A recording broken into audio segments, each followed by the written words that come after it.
Special presentation. I'm going to share a secret with you. This is one of the major keys to goaltender success and the reason for so many bad goals.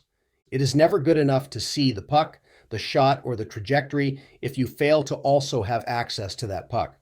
Depth management is something that a rare few ever teach. After attending several goaltending symposiums, and when the subject arises, no one ever delivers the solution to one of the most influential pieces of a goaltender's game. Today, you will have the necessary information to shape your game. Chapter 9, the 13 positions of crease depth. My goal is to provide you with a clear and comprehensive guide focusing on the strategic positioning and skills required for effective goaltending in hockey. Depth management in goaltending. The document emphasizes the importance of depth management. This involves the goaltender's ability to adjust their position relative to the net and the puck, effectively reducing the angles available for the opposing team's shots. Depth management is not just about physical positioning, but also involves reading the game, anticipating player movements, and making split-second decisions. This consists of using timing mechanisms that start general and then are customized as the goaltender moves from the age of 11 to 14, then 15 to 20, and finally the National Hockey League. Timing mechanisms. This topic was expanded in my book called Developing Elite-Level Goaltenders. Timing mechanisms are existing lines on the ice that goaltenders can utilize to engage their timing on attacking players and even shots. The areas include the goal line, the top of the crease, the closest edges of the circles, the hash marks, and the trapezoid. These points also extend into areas of the zones, such as the top hash marks, closest to the boards on both sides to divide Zone 2 and Zone 1. Also, we use the three entranceways at the blue line created by the blue line and the face-off dots in the neutral zone. Coaches often call these the doorways to the opposition end zone. The defensive system always wants to force the team's attack to the outsides of the boards in the control section of the ice. The timing mechanism reminds the goaltenders of their depth and zone so they know precisely how to respond and react. The other massive benefit is timing and positional control. Mastering these areas until they become instinctual or until you can't get them wrong is critical to being among the top 64 goaltenders in the world. Control zone mastery. The goaltender's skills in the control zone, which encompasses the area from the net center 50 position to the net, are vital. The goaltender must master 5 positions within this zone, including the left post, right post, and net center at 75% of the crease and 45-degree angles at 75%. This requires excellent reflexes, anticipation, and communication with defensive players.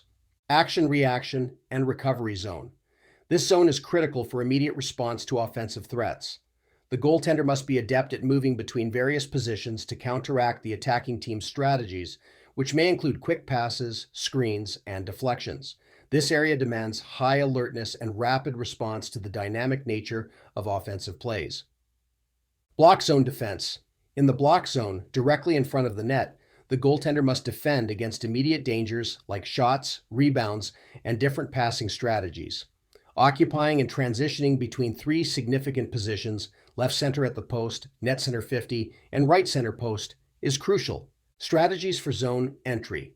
Understanding and anticipating the opposing team's zone entry strategies are crucial. These include dump and chase, carry-in drop passes, east-west passes, and delayed entry. Each approach requires the goaltender to adjust their strategy and positioning to counter the offensive play effectively. Offensive strategies and their impact. The goaltender must be prepared for various offensive strategies like a shot, shooting to produce rebounds, high-low passes, east-west passes, and screenshots.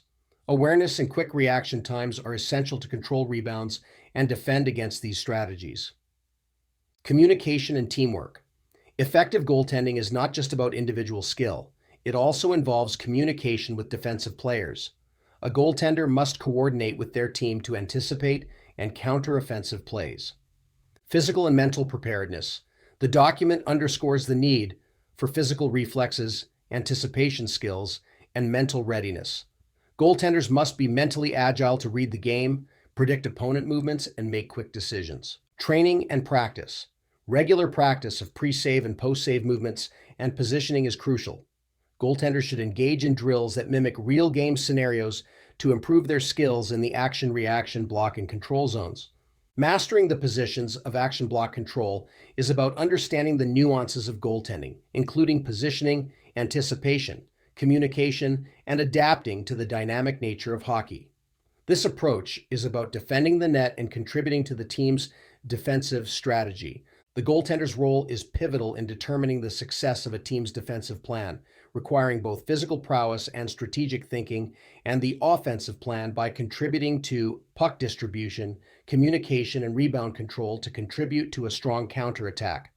Ultimately, the goaltender who strives to be the most consistent, efficient, and the best communicator will prevail. Bonus. If you have read this far and would like more understanding on how to develop a game plan, please take the time to review. This video is on YouTube, where I have a one-on-one meeting with registered sports psychologist and former NHL goaltending coach John Stevenson. With 17 years of experience, John Stevenson is a registered psychologist specializing in sports and counseling psychology. He holds 2 master's degrees from York University in Toronto and City University in Edmonton. For over 15 years, John has worked as a sports psychologist and executive coach, assisting athletes across all levels, from amateurs to Olympic and professional athletes, in overcoming performance slumps and mental blocks. Expert in perceptual cognitive training, sports mindfulness, and breath work, John's methods focus on self-reliance and mental health. He extends his coaching to performing artists, business professionals, and students, promoting peak performance. John's collaborative approach emphasizes a safe, respectful, and supportive environment, fostering a team-centric approach for effective goal achievement. His extensive client list includes organizations like the Chartered Accountants of Alberta, ATCO, and teams across various U Sports disciplines, the Ottawa Senators, Edmonton Oilers, and more. John's expertise significantly benefits those seeking to enhance their mental and performance skills.